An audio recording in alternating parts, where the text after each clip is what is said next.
Hi, I'm Chef Raphael and welcome to the show. Now, today's video, I'm going to show you how to cook bacon.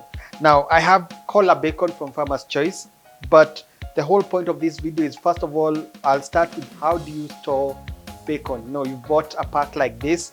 You're not going to cook all of it. How do you store it? I'll also show you now the best way to cook it and how you know it's cooked. It's really simple, but I hope you learn something new. Let's get cooking. So, bacon is basically, traditionally bacon is made from pork, but nowadays we have other variations of bacon, either from turkey bacon or beef bacon, which I think is called bacon. Different varieties of bacon, but today I'm actually talking about the pork bacon, the original one. Now here, this one is the collar bacon. Now there's different types of bacon, and it's basically named after the part where it's cut from. Like this one is from the collar. The collar is basically the front leg of the pig carcass. So the meat has been cured. Now bacon, this is how bacon is made. It's cured. Basically, it's soaked like in brine of salty water, soaked, and then it's also hung and smoked. That whole process, I don't want to get very technical, but basically it's like cured, but not cooked. So, and the smoke, it has a smoke taste because it's actually smoked as it's after the curing process, and it gives it that unique flavor. Now, there are so many different ways, different people make it differently in terms of the intensity of the smoke, but that's up to you, whichever you like. But the Farmer's Choice ones have that consistent taste and look. Now, again, this is the collar bacon. We have back bacon, tricky bacon, which is I think my favorite because it has layers of fat and meat. It's actually used from the loin, now from the like the spare ribs part of the pork. So different types. Some have the rind. The rind one, the rind is actually the hard part when you bite into a bacon and you find it a little bit hard or chewy, and that's basically the skin, and that usually would come from a bacon that is cut from the leg of the pork. Now, whichever you choose, the whole point is look at it. Like this one, you can see this is not fatty; it doesn't have a lot of fat. The rind, some of them actually may be labeled rindless, so it's dependent. When you're buying, they actually even have different prices, so check which one you fits your pocket. Depends also what you're using it for. Are you cooking it? Do you want to cook it for breakfast? Because there are so many ways you can use bacon. Bacon can also be used in pasta. I have done pasta dishes, and it's perfect. So it will act as the meat for, let's say, that pasta dish or a snack. But in this video, I'll actually show you how to do it for breakfast. And the first thing, when you get your pack, make sure first of all, when you're buying it, they're usually sold refrigerated, and it actually says here, there's a part that it says keep refrigerated below 2 degrees or frozen at minus 18 degrees. So it's either in the fridge or frozen. Now, in case you buy it frozen, all you need to do, especially if it's like this, you defrost the whole pack. This is vacuum sealed. So what I would say is, first of all, cut it open. When you cut it open, the vacuum packing will, it's a good idea if you can open the whole pack. Now, this makes it easier for use next time. So it's basically a big, from the big chunk of meat, what they usually do now is slice to get the bacon. Now I like this one because this is more meaty in terms of, and it doesn't have the rind, so it's not gonna be tough. So this can be perfect for like a when you're serving 1 piece or 2 pieces. So I'll put this aside because I'll actually cook that one and maybe another one, maybe 2 slices like that. I'll show you how to cook it. So everyone, whoever makes bacon, they all make it differently. Even the thickness will matter. But I think what matters is the smell. How smoky is it? So usually when farmers choose bacon, my experience with it over the years is that it has a consistent flavor in terms of the smoke. So the first thing when you want to do now, if this is what you're going to cook, it's a good idea to separate your bacon and maybe pack it into packs that you'll be able to cook at once. If it's 2 slices each, let's say if you have a big family, you can decide to pack like 4 pieces, and these 4 pieces, because they are big, you can actually cut them into smaller pieces. And bottom line, what I just want to say is that whatever you're not going to use, either place it in a plastic container like this. You can either arrange it separately, like in two small containers, or you discard this, because the moment you open the pack, what will happen is that air will get into the bacon and it will tend to dry it, because there's no way you can seal this back. The best way is to put in a container that you can cover. If you have a lot, another way you can do it, the best way you can do this is to portion the bacon into batches that you cook once. You can either put it in the fridge or in the freezer. When you put it in the fridge, it will not last as long, especially when it's opened from the pack. But when it's in the freezer, it will last as long as, very long basically, so long as it's frozen. The thing is, when you defrost it, you just have to cook the whole of it.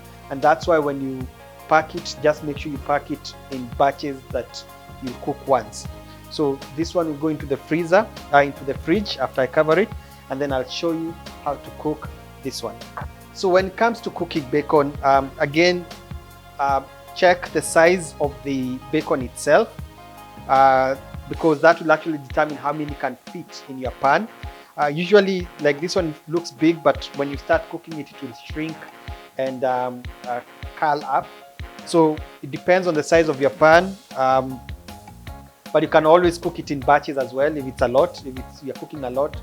The most important thing you need to have, in my opinion, is to have a hot pan, and then I'll add a little bit of oil, just a small amount, like a few drops of oil.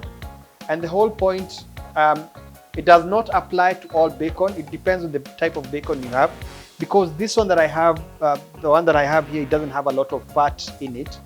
That's why I'm adding a little bit of oil. If you are using something like the streaky bacon, which has layers of fat and meat, that one you can actually skip the oil part and just put it on a hot pan and let it start cooking, and the oil will render and then it will cook with its own oil. And that's also a way of reducing the amount of the fat on the bacon. So again, a very small amount of oil. Pan is hot. So the oil will help it not to stick.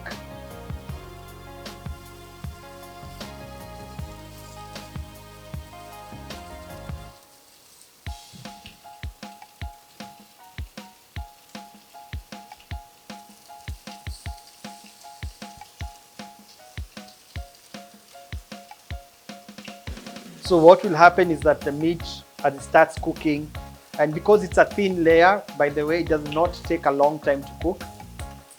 All we need to do is wait for it to brown on the first side.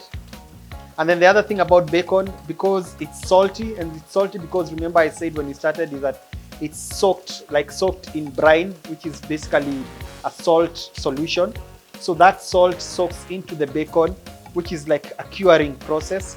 It's a form of preservation of the meat, but it also gives it flavor. So because I've put a little bit of oil, at least on the pan, it will not stick. If it had its own fat, what will happen is that the bacon will just the bacon will start cooking with its own fat. And basically you want it to be golden brown on the first side, before you turn it to the second side. Now, because mine is a little bit dry, I'm actually going to add a little bit more oil on top of this side, the other side, so that when I turn it,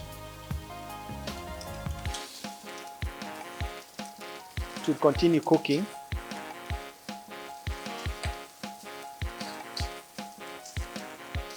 So again, the idea is to cook it on the first side. It won't take long.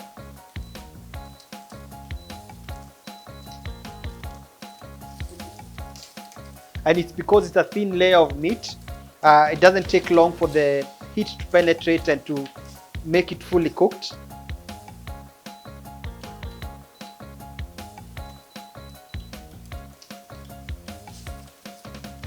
So again, depending on the bacon, because mine, this is a little bit dry, so it's tending to dry as it cooks. So I'm adding a little bit oil as I continue, because you also want some oil to make the bacon not burn.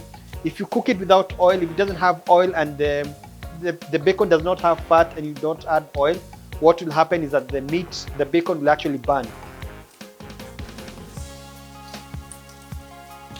So the good thing about bacon, whenever you're cooking it, now depending on which type of bacon that you have, even if it breaks apart like it has right now, it's fine, because what will happen is that you're still gonna eat it, it's still gonna be enjoyable.